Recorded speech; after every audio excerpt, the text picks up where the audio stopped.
see how to make panchmel khichdi. This delicious, super healthy khichdi is suitable for pregnant women and even babies. You can have it for breakfast, lunch, dinner, snack. For this, I've soaked all the dals, that is chana dal, toor dal, moong dal, masoor dal, urad dal, for 1 hour and drained it.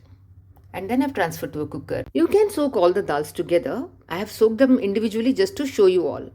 1¼ cup rice, which was also soaked in water for 1 hour and drained. Turmeric powder and salt.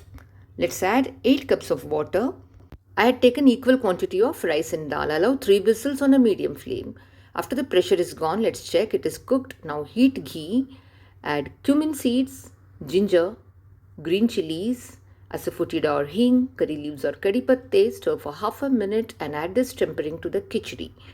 Add hot water. Add only hot water. Cook for 3 minutes and switch off the flame. Add some roasted peanuts if you wish to. That's all. Yummy khichdi is ready. Enjoy.